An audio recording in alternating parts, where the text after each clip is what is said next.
मित्रांनो, आपले SP news मध्ये स्वागत आहे। आज आपण बोलणार आहोत एका अशा प्रकल्पाबद्दल जो कोल्हापूर शहर आणि जिल्ह्याच्या भविष्याला नवी दिशा देणार आहे। राजाराम तलावाच्या किनाऱ्यावर आमदार राजेश क्षीरसागर यांच्या प्रयत्नातून साकारत असलेल्या आंतरराष्ट्रीय कन्व्हेन्शन सेंटर बद्दल। हा फक्त एक इमारत नाही, तर कोल्हापूरच्या औद्योगिक, पर्यटन आणि सांस्कृतिक क्षेत्रासाठी एक मैलाचा दगड ठरणार आहे। चला जाणून घेऊया सविस्तर। कोल्हापूर उत्तर विधानसभा मतदारसंघाचे आमदार आणि राज्य नियोजन मंडळाचे कार्यकारी अध्यक्ष श्री राजेश क्षीरसागर यांनी आज सोमवारी या प्रकल्पाच्या कामाची पाहणी केली। त्यावेळी त्यांनी स्पष्ट केलं की 2 वर्षात हे केंद्र पूर्णत्वास येईल आणि कोल्हापूरच्या विकासात तो एक महत्त्वाचा टप्पा ठरेल। या सेंटरची मागणी आमदार क्षीरसागर यांनीच प्रथम केली होती। तत्कालीन मुख्यमंत्री आणि सध्याचे उपमुख्यमंत्री एकनाथ शिंदे यांनी ही मागणी मान्य करून प्रशासकीय मंजुरी दिली होती। मुख्यमंत्री देवेंद्र फडणवीस आणि दिवंगत उपमुख्यमंत्री अजित पवार यांनी अर्थसंकल्पात निधीची तरतूद केली। आता निधी प्रशासनाकडे वर्ग झाला असून कामाला चांगली गती मिळाली आहे। या निमित्ताने आमदार राजेश क्षीरसागर यांनी प्रकल्पस्थळाची पाहणी केली। यावेळी आमदार राजेश क्षीरसागर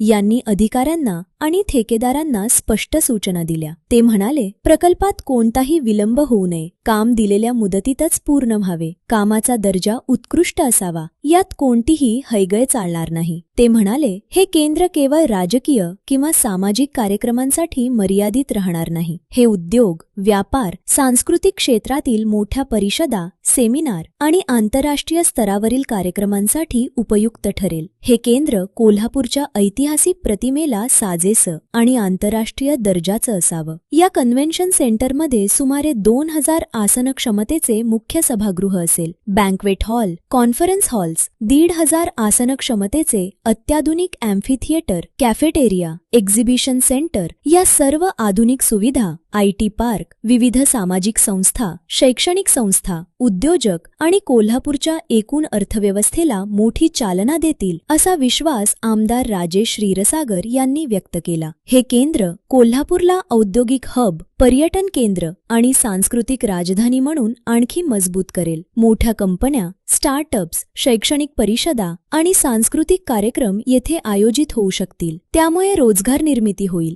आणि शहराची ओळख आंतरराष्ट्रीय पातळीवर पोहोचेल। 2 वर्षात हे काम पूर्ण होईल असा विश्वास आमदार क्षीरसागर यांनी व्यक्त केला आहे। यावेळी महापालिका आयुक्त डॉक्टर राजेंद्र भारुड, सार्वजनिक बांधकाम विभागाचे अधीक्षक अभियंता तुषार बुरुड, कार्यकारी अभियंता रोहित तोंदले, शहर अभियंता रमेश मस्कर, उपशहर रचनाकार NS पाटील आणि इतर अधिकारी उपस्थित होते। मित्रांनो, कोल्हापूरचा विकास वेगाने होत आहे। आंतरराष्ट्रीय कन्व्हेन्शन सेंटर ही फक्त एक इमारत नाही, तर भविष्याची दिशा आहे। हे केंद्र कोल्हापूरला नवी उंची देईल, यात शंका नाही। तुम्हाला या प्रकल्पाबद्दल काय वाटतं? कमेंट्समध्ये नक्की सांगा। एसपी न्यूज लाईक, शेअर आणि सबस्क्राईब करायला विसरू नका। धन्यवाद।